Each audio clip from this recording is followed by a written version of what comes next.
कहते हैं कि मोहब्बत तो शौहर के दिल से शादी के कुछ अर्सा बाद ही ख़त्म हो जाती है। लेकिन अगर इज़्ज़त भी ख़त्म हो जाए, तो क्या कोई रिश्ता चल सकता है? ख़ास तौर पर जब इसकी वजह कोई दूसरी औरत हो। एक बीवी जो अच्छे बुरे वक़्त में शौहर का साथ देती है, लेकिन जब उस पर अच्छा वक़्त आता है, तो कोई दूसरी औरत क्यों अच्छी लगने लगती है? वो पुरानी बीवी बहुत पुरानी लगने लगती है, मोटी-भद्दी, जाहिल, गँवार लगने लगती है और कोई दूसरी औरत क्यों इतनी अच्छी लगने लगती है कि पहली वाली की वो इज़्ज़त भी नहीं कर पाता। लेकिन इस पर एक और सवाल है कि जब आप उसकी इज़्ज़त नहीं कर सकते हो, तो वो आपकी इज़्ज़त कैसे हुई? ये जो हम बात कर रहे हैं ये कहानी है बीना और ताबिश की। ताबिश बीना की मोहब्बत में बुरी तरह गिरफ्तार हो जाता है और हर कीमत पर उसे शादी करना चाहता है। लेकिन ताबिश की अपनी फाइनेंशियल कंडीशन कोई बहुत अच्छी नहीं है, उसका कोई रोज़गार नहीं है। और दूसरी तरफ अगर हम बात कर लें बीना की, तो वो एक स्टेबल, एक मिडिल क्लास घराने से है। ताबिश का रिश्ता भेजने पर बीना के घर वाले तो इनकार कर देते हैं रिश्ते के लिए, लेकिन बीना ताबिश की मोहब्बत से इतना इम्प्रेस हो जाती है कि वो हाँ कर देती है। खैर, शादी अच्छी रहती है, दोनों में बहुत मोहब्बत होती है, बीना बहुत साथ देती है ताबिश का। ताबिश की फाइनेंशियल कंडीशन इतनी बुरी होती है कि वो अपनी बहन की खुद से शादी नहीं कर पाता। तो उस सूरत में बीना अपना सारा दहेज का सामान, ज़ेवर सब कुछ अपनी ननद को दे देती है। और दूसरी तरफ अपनी जो सास है, उसकी भी इतनी खिदमत करती है, नाश्ते से लेकर दवाई से लेके हर चीज़ का ख़्याल रखती है। फिर वक़्त आता है कि ताबिश का वक़्त बदलने लगता है और वो फाइनेंशियली अच्छा हो जाता है, उसका बिज़नेस चल जाता है। इवन वो एक पॉलिटिशियन बनने वाला है, अभी इलेक्शन पे खड़ा होने वाला है।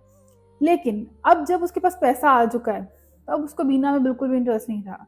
इंटरेस्ट ना रहना चलो चलो समझ आता है। हालाँकि वो भी समझ नहीं आता, कुछ हद तक समझ आता है। लेकिन उसको दूसरी लड़की में बहुत ज़्यादा इंटरेस्ट हो गया। एक दूसरी लड़की है जो उसकी सेक्रेटरी है, जिसकी मोहब्बत में अब वो दोबारा से उतनी ही शिद्दत से गिरफ्तार हो चुका है, जितनी शिद्दत से मोहब्बत उसको बीना से हुई थी। लेकिन अब मसला ये हुआ है कि बीना उसे बहुत बुरी लगने लग गई है। उसको कहता है तुम जाहिल हो, तुम गँवार हो और तुम बहुत मोटी हो, बिल्कुल अच्छी नहीं लगती हो, तुम्हें सेंस नहीं है किसी चीज़ की। सेक्रेटरी जो उसको बहुत पसंद आई, उसका नाम है नाज़। और नाज़ की जो फैमिली है वो बहुत ही लालची है। वो जानबूझ के नाज़ को यूज़ कर रहे हैं कि वो किसी तरह से ताबिश की दौलत वगैरह पे कब्ज़ा कर ले। वो भी कोई इसके साथ सिंसियर नहीं है। लेकिन इस टाइम अंधा हो चुका हुआ है ताबिश नाज़ की मोहब्बत में।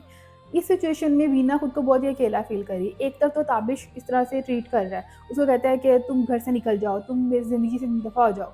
बेइज़्ज़ती करता है और जब वो फ़ोन पे बातें कर रहा होता है दूसरी लड़की के साथ, तो शर्मिंदा होना तो दूर की बात है, उस पर उल्टा गुस्सा होने लग जाता है कि तुम जाहिल हो, हर वक़्त मुझे नोटिस करती रहती हो। तो वही वीना जिसका नोटिस करना कभी उसको बहुत अच्छा लगता था, आज उस नोटिस करने पे इरिटेट हो जाता है। तो ताबिश की ज़िंदगी में और चीज़ों में तो बदलाव आया ही है। इस सूरत में बीना सोचती है कि मैं तो जा रही हूँ घर छोड़ के, क्योंकि उसने शौहर ने बोल दिया है कि तुम घर छोड़ जाओ। लेकिन उसे ख़्याल आता है कि मेरे बच्चों का कौन ख़्याल रखेगा, मेरी सास को कौन देगा दवाई, खाना कौन देगा? तो वो रुक जाती है एक दफ़ा के लिए। लेकिन जब उसके बच्चे स्कूल जा रहे हो तो उनको कहती है कि मैं शायद आज तुम्हारी नानाओं की तरफ जाऊँ, तो आप लोग जब घर आओगे तो मैं घर नहीं मिलूँगी। तो वो खुश हो जाते हैं, कहते हैं तो बहुत अच्छा होगा, हमें आज़ादी मिलेगी। तो उसपे भी उसको फ़ील आता है कि मैं तो अपने बच्चों के लिए भी इम्पोर्टेंट नहीं हूँ, जिनके लिए मैं सोच रही थी कि घर नहीं छोड़ूँ।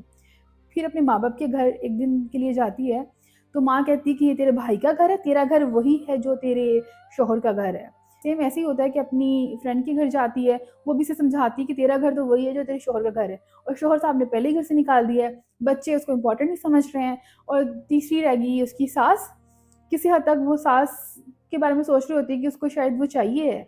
लेकिन जब उसको आइडिया होता है कि उसका जो शौहर है वो दूसरी शादी कर रहा है और उसमें उसकी सास को पता है और वो उसकी शादी पे भी जा रही है, फिर उसको कन्फर्म हो जाता है कि मेरी इम्पोर्टेंस किसी की ज़िंदगी में नहीं है। इस सब के बीच में ना उसको एक इंसान है जो उसको लग रहा है कि वो उसका अपना है, जिसकी ज़िंदगी में उसकी कोई इम्पोर्टेंस है, तो वो है जी सब्ज़ी वाला। क्या होता है कि इसको अपने एक सब्ज़ी वाले से मोहब्बत हो जाती है। खैर जी, सब्ज़ी वाले का नाम है बहराम। शुरू-शुरू में तो ये सब्ज़ी लेती है, एक्स्ट्रा पैसे दे देती है, अमीर खातून है, गाड़ी पे आती है, तो इस वज़ह से वो इसकी इज़्ज़त करता है। लेकिन जब उसको आइडिया होता है कि ये भी इंटरेस्टेड है, तो इनकी बातचीत आपस में शुरू होती है और वो इसको ट्रैप करना शुरू हो जाता है, इसको यहाँ से भगाने के लिए। जिस दिन ताबिश की शादी है ना, उस दिन बीना घर छोड़ के चली जाती है, भाग जाती है। तो एक दफ़ा के लिए उसको थोड़ा-सा शौक भी लगता है, लेकिन फिर बुरा भला कहता है, आए सही मैं इसको तलाक दे दूँगा, ये जो मुझे गई है ना जानबूझ के धमकाने लगी है, कि मैं शादी नहीं करूँ, मैं शादी करूँगा ही, ये जो करती है कर ले। पूरा गुस्सा करता है, लेकिन इसी बीच में किसी की लड़की की लाश की इत्तला मिलती है कि वो उसकी डेथ हो गई है, तो थोड़ा-सा रोना-धोना करता है, लेकिन जैसे उसको पता चलता है कि वो लड़की बीना नहीं है, फिर वापस अपनी उसी फ़ॉर्म में आ जाता है कि आने दो इसे, मैं इससे तलाक दूँगा, ये करूँगा, वो करूँगा। लेकिन ख़ैर इसी बीच में क्योंकि इसकी पॉलिटिकल रेफ़रेंस भी है, वो चला के पता चलाता है कि जो बीना है वो किसी पठान के साथ बहराम के साथ भागी है। थोड़ा-सा पता चलाने में पता चलता है कि वो एक सब्ज़ी वाला है। खैर इसमें मैं ये कहूँगी एज़ अ गर्ल बीना ने बिल्कुल भी अच्छा काम नहीं किया कि गर्ल भी और अपने लिए भी कोई अच्छा काम नहीं किया कि एक सब्ज़ी वाले के साथ भागना कोई अच्छा फ़ैसला तो नहीं है। खुद ये देखा जाए तो अच्छे घर से है और शादीशुदा है, अच्छा ख़ैर चलो ठीक है, सिंगल होती तो फिर भी एक्सेप्टेड होता, वो भी शायद हम कर लेते। लेकिन यहाँ पे वो शादीशुदा है, एक बड़े पॉलिटिशियन की बेगम है, एक बड़े बिज़नेसमैन की बेगम है। एक दफ़ा तो उसने ना बड़ी चपेड़ मारी है दाबिश के मुँह पे।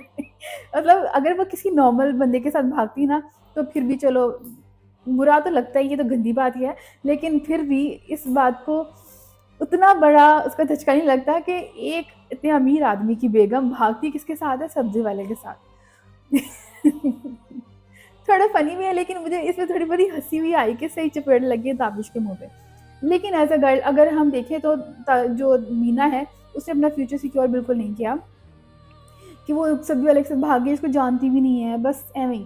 और मैं बताऊँ यहाँ पे बीना ना तो किसी बहुत ही मोहब्बत के चक्कर में भागी है, वो एक्चुअली में यहाँ पे ताबिश की इज़्ज़त ख़राब करना चाहती है, क्योंकि ताबिश उसकी बिल्कुल भी इज़्ज़त नहीं कर रहा था। कोई 1 साल से बिल्कुल भी उसको अच्छे से ट्रीट नहीं कर रहा था और उनकी शादी को 14 साल हो चुके हुए हैं।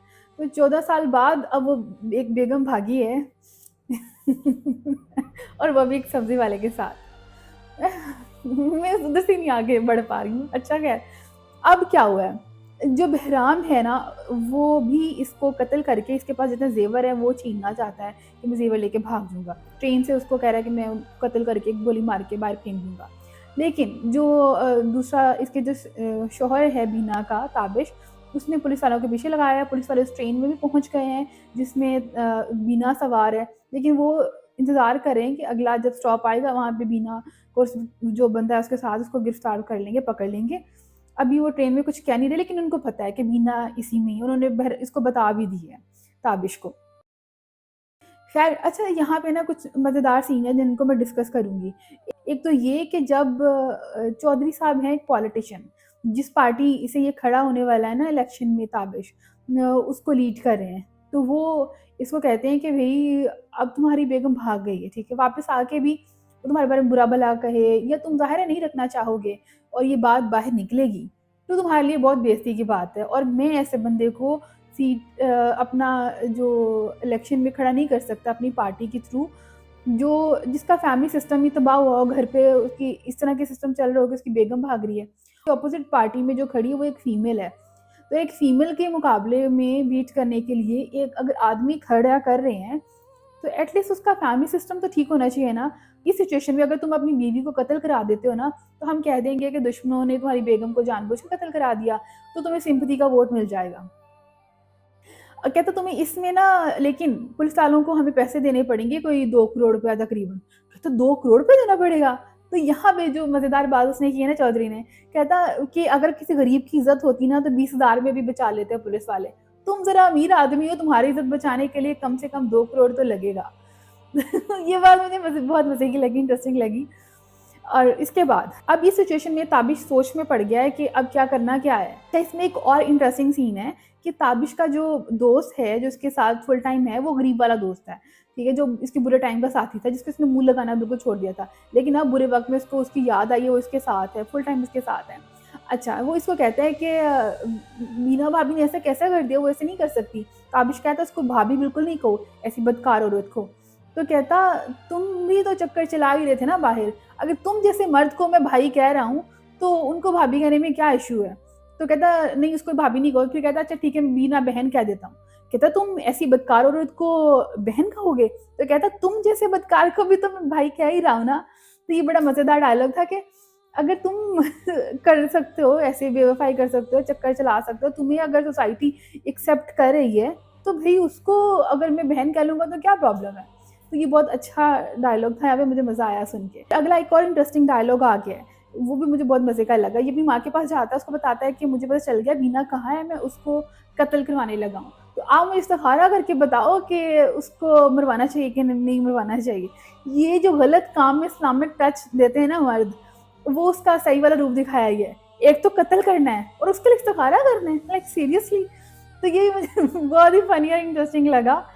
माँ साइरा सोचती है उस बारे में, बीना के बारे में, उसने मेरे साथ कितना अच्छा हमेशा सलूक किया, कितना कुछ घर के लिए किया। फिर सुबह उसको ताबिश को कह देती कि मैं कभी भी अलाउ नहीं करूँगी कि तुम उसको कत्ल करो, क्योंकि उसने मेरे साथ बहुत अच्छा टाइम स्पेंड किया है। तो मेरे हिसाब से तो वो अभी तक गुनहगार नहीं है। हाँ, उससे गलती हो गई है, तो इस वजह से मैं तो तुम्हें अलाउ नहीं करती। हाँ, तुम्हारी गुनहगार ज़रूर है। अगर तुम्हें लगता है कत्ल करना है तो कर लो, अगर तुम्हें जो सही लगता है वो कर लो। तो इस तरह से उसकी माँ ने तो मना कर दी है। खैर, अब तक की अगर हम एपिसोड की बात करें तो यही हुआ है कि उधर से बहराम ने ट्रेन में बंदूक निकाली है और बिल्कुल दरवाजे के पास खड़े हैं ये ट्रेन के। वो बीना को कत्ल करने के लिए बिल्कुल तैयार खड़ा हुआ है। ठीक है, वहाँ ये सीन दिखाया गया और उसके बाद इधर दिखाया गया कि ये जो ताबिश है, ये अभी सोच में ही पड़ा हुआ है, उसने अभी हुक्म नहीं दिया कत्ल करने के लिए। लेकिन इसके पास पिक्चर आ गई है बीना की, उसके सर फटा हुआ है, ब्लड निकल रहा है। तो एक इसमें सोच ये भी आ रही है और अवाम सोच रही है क्या बीना को मार दिया उसने, क्योंकि बंदूक तो निकाली थी वहाँ पे उस आदमी ने। और नेक्स्ट एपिसोड में दिखा रहे हैं कि वो लड़का जो बहराम है पठान, वो जिंदा है। वो कहीं हॉस्पिटल में है और वो पुलिस की हिरासत में है और वो जिंदा है। तो इसका मतलब है उसको कुछ नहीं हुआ। इसमें एक सिचुएशन ये भी हो सकती है कि सिचुएशन में पुलिस आ गई है और उसने बीना को बचा लिया, बचाने के चक्कर में बीना गिरी और उसके सर से ब्लड निकल गया है। तो हो सकता है वो ना भी मरी हो, लेकिन बहुत रोना धोना दिखाया गया। लेट्स सी आगे क्या होता है। ये जिसकी हम बात कर रहे हैं ये कोई रियल लाइफ स्टोरी नहीं है, ये ड्रामा है आपकी इज्जत, जो कि हम टीवी पर ऑन एयर जा रहा है। और इसकी लीड कास्ट में है एहसन खान और उर्वा हुसैन। ये ड्रामा लिखा है उमैर अहमद ने और वो हमेशा कुछ अच्छा कुछ डिफरेंट ही लिखती हैं। लेकिन हाँ, इस पर अगर मेरा पर्सनल रिव्यू देखिए कि बीना ने ऐसा क्यों किया, तो मेरा ख्याल है कि बीना इस सिचुएशन में खुद को बहुत ही अकेला फील कर रही थी। उसका शोहर उसका रहा नहीं था, उसके बच्चे उसको सही से ट्रीट कर नहीं रहे थे। सास जो थी उसको भी देख लिया, उसके रंग भी देख लिए उसने कि उसने उसका साथ नहीं दिया। माँ बाप के घर जाती है तो वो कहते हैं ये तुम्हारा घर नहीं है, शोहर के पास आती है तो शोहर कहता है कि ये तुम्हारा घर नहीं है। तो उसको कोई समझ नहीं आ रही होती है। जब उसकी शादी हुई थी लड़की की, वो सिर्फ अभी पढ़ रही थी, स्कूल गोइंग या कॉलेज गोइंग लड़की थी। तो उसका ना, उसको पास एजुकेशन नहीं थी, उसका कोई करियर नहीं था, वो खुद कोई स्टेबल नहीं थी, ना उसका बिजनेस था, ना जॉब थी, ना एजुकेशन थी, ना वो अवेयर थी कि दुनिया में हो क्या रहा है। तो पहले उसके पास एक सहारा था शोहर का, वो भी छिन रहा था। माँ बाप का घर वो पहले ही बता दिया, कह रहे थे कि ये तुम्हारा घर नहीं है। और ये ऑब्वियस सी बात है कि अब देखा जाए तो उसके भाई का घर था। तो इस सिचुएशन में उसको कोई और सहारा चाहिए था और वो सहारा इस टाइम उसको बहराम से मिल रहा था। तो उसको खुद को घर से निकालने के लिए उस सहारे की ज़रूरत थी, इसलिए वो बहराम के साथ चली गई। एक वजह ये थी। दूसरी वजह ये थी कि उसका शौहर उसकी बिल्कुल भी इज़्ज़त नहीं कर रहा था और वो लड़का, उस लड़कों को तो ऐसी भी आदत होती है ना कि किसी और की बेगम ज़्यादा अच्छी लग रही होती है तो वो इसका इज़्ज़त कर रहा था और यहाँ पे तो लालच का चक्कर भी था। तो ये था कि वो उसको इज़्ज़त दे रहा था, इसलिए उसके साथ भागी। वैसे इसमें एक सबक भी है कि लड़कियों को इतना पढ़ाना चाहिए, इतना दुनिया दिखा देनी चाहिए कि अगर कभी ऐसी सिचुएशन फेस करनी पड़े तो उनको अपने लाइफ के डिसीजन लेने के लिए कोई और सहारे की ज़रूरत नहीं पड़े, वो खुद से अपना डिसीजन ले पाएँ। क्योंकि अब बीना को, ताबिश को छोड़ने के लिए, अलग होने के लिए एक सहारे की ज़रूरत पड़ी, तो इसलिए उसने उसको चूज़ किया। तो मैं तो यही कहूँगी कि, और अब आजकल के हिसाब से अगर बात करूँ, जो लोग इंडिपेंडेंट हैं, ख़ास तौर पे वो लड़कियाँ, मेरे ख़्याल में जितना इम्पोर्टेंट आपके लिए शादी करना है, जितना इम्पोर्टेंट आपके लिए दुनिया की कोई भी और चीज़ है, उतनी ही इम्पोर्टेंट आपके लिए एजुकेशन भी है, उतना ही इम्पोर्टेंट आपका इंडिपेंडेंट होना भी है और उतना ही इम्पोर्टेंट आपके लिए अपना घर बनाना भी इम्पोर्टेंट है। क्योंकि जो माँ-बाप का घर होता है वो माँ-बाप का घर होता है। जो हस्बैंड का घर है, अगर अच्छी चले तो अच्छी चल जाए तो वो है, तब तक रहेगा आपका घर। लेकिन लाइफ कोई प्रेडिक्टेबल चीज़ नहीं है कि ऐसा होगा ही नहीं होगा या आपकी अच्छी चलेगी। तो इसलिए आपको चाहिए कि अपने लिए खुद से घर बनाएं, बजाय इसके कि ये सोचो कि उस बंदे का घर होगा तो हम। और ऑन द अदर साइड ये भी देखें कि हम इक्वालिटी मांगती हैं औरतें, तो इक्वालिटी किस हर चीज़ में जहाँ चाहिए और नॉर्मली जो घराने घर के रिश्ते देख रहे होते हैं लोग, वो यही देखते हैं कि लड़के का घर हो, उसके पास जॉब हो। तो मेरे ख्याल में इक्वालिटी यहाँ पे भी होनी चाहिए कि लड़की के पास भी अपनी जॉब हो, अपना घर हो या अपना बिजनेस हो, ताकि किसी भी रिलेशन को निभाने के लिए वजह सिर्फ ये नहीं होनी चाहिए कि फाइनेंशियल डिपेंडेंस नहीं होनी चाहिए, उसकी वजह रिश्ता निभाना होना चाहिए, उसकी वजह मोहब्बत होनी चाहिए। तो ये मेरा ख्याल है। खैर, आप सबने अगर ड्रामा देखा है तो बहुत अच्छी बात है और मुझे अपना रिव्यू दीजिएगा। और अगर नहीं भी देखा, मैंने इस ड्रामा को देखने में लेट क्यों कर दिया, क्योंकि हम लोग नॉर्मली जो ड्रामा देखते हैं ना घर पे, सब मिल बैठ के देखते हैं, और अम्मी को ये ड्रामा बिल्कुल भी अच्छा नहीं लग रहा था, क्योंकि बिना एक सब्जी वाले एक साथ भागी थी। अम्मी कहते थे कि ड्रामा क्लिप्स में मैंने ज़रूर देखा हुआ था, और कभी-कभी गुस्सा भी आता था, डिस्कस भी करते थे। एक तो अच्छा खासा शौहर अमीर था, दूसरी पास से शादी कर भी रहा था, तो क्या फ़र्क पड़ जाता। उसने कौन सा उसको 4 दिन रखता और फिर उसको छोड़ देता, लेकिन इसको भागने की क्या ज़रूरत थी। वो उसकी सास कह रही थी कि हम मेरे साथ मिलके इबादत किया कर, ये ना हर जनरेशन की अलग-अलग सोच होती है, ठीक है? तो इस वज़ह से वो बिल्कुल भी देखना नहीं चाहती थी। और लेकिन मुझे मुझे काफ़ी इंटरेस्ट हो रहा था इस ड्रामा को देखने में, तो फाइनली मैंने देख लिया और ये मेरा रिव्यू है इस ड्रामा पे। आप लोगों का क्या है, आप लोग मुझे कमेंट्स में बता सकते हो। और अगर एग्री करते हो तो बहुत अच्छी बात है, अगर डिसएग्री करते हो तो भाई क्यों करते हो? मैं मुझे लगता है मैंने सही बात की है। खैर, अपना बहुत ज़्यादा ख्याल रखिएगा। अल्लाह निगहबान।